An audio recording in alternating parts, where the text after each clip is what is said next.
Assalamualaikum warahmatullahi wabarakatuh. Perkenalkan, nama saya Atia Salis Ajara, NIM 120250175 dari Prodi Teknik Lingkungan. Pengertian dari pencemaran lingkungan. Pencemaran lingkungan adalah adanya bahan kimia beracun, polutan, atau kontaminan dengan konsentrasi yang cukup tinggi di dalam tanah sehingga berpotensi menimbulkan dampak gangguan kesehatan manusia dan ekosistem. Penyebab pencemaran tanah. Adapun penyebab dari terjadinya pencemaran tanah adalah 1. Limbah industri, 2. Pertanian, misalnya saja menggunakan pestisida, insektisida, dan fungisida yang tidak sesuai dengan ambang batas resistan tanah. Yang ketiga yaitu kondisi sistem irigasi yang buruk. 4. Pengelolaan limbah yang buruk, misalnya membuang limbah ke tempat pembangunan dan badan air yang tanpa diolah terlebih dahulu.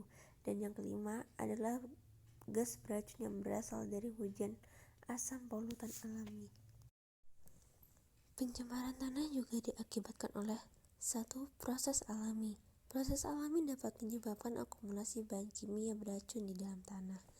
Jenis kontaminasi ini hanya tercatat dalam beberapa kasus, seperti akumulasi tingkat klorat yang tinggi di tanah di gurun Atacama di clay. Ini sejenis akumulasi yang murni terjadi karena proses alami di lingkungan gersang. 2. Polutan yang dihasilkan manusia. Kontaminan buatan manusia adalah penyebab utama polusi tanah. Ia terdiri dari berbagai macam kontaminan atau bahan kimia, baik organik ataupun anorganik. Mereka bisa mencemari tanah baik sendiri ataupun dikombinasikan dengan beberapa kontaminan tanah alami. Polusi tanah akibat manusia biasanya disebabkan oleh pembuangan limbah yang tidak tepat yang berasal dari sumber industri atau perkotaan, kegiatan industri, dan pestisida pertanian. Polusi tanah disebabkan oleh jenis polutan dan kontaminan.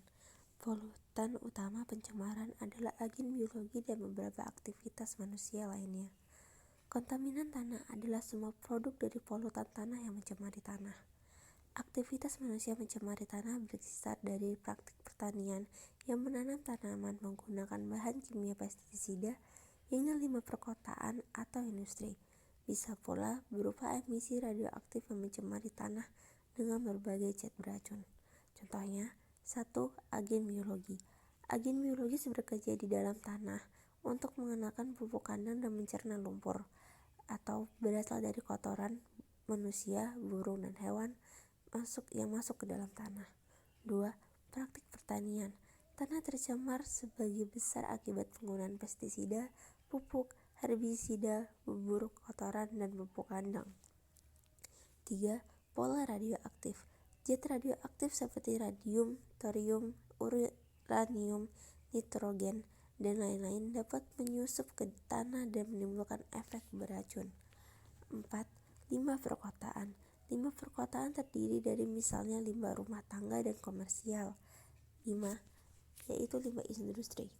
Limbah industri contohnya baja, pestisida, tekstil, obat-obatan, kaca, semen, minyak bumi, dan lain-lain diproduksi oleh pabrik kertas, kilangan minyak, pabrik gula, industri minyak bumi, dan lain-lain.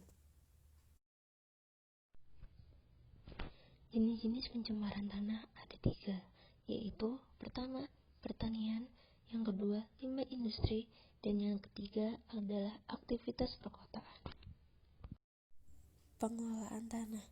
Cara menanggulangi tercemarnya dapat dilakukan dengan melakukan berbagai hal sederhana seperti 1.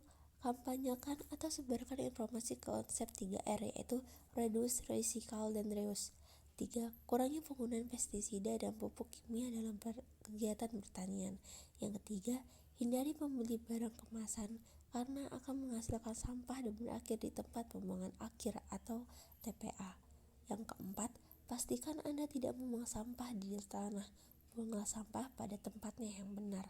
Yang kelima, beli produk yang dapat terurai secara alami di tanah.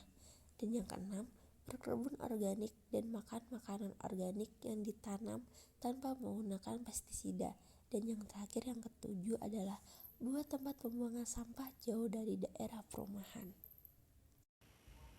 Sekian pengertian dari pencemaran tanah dan juga pengolahannya. Saya akhiri, wassalamualaikum warahmatullahi wabarakatuh.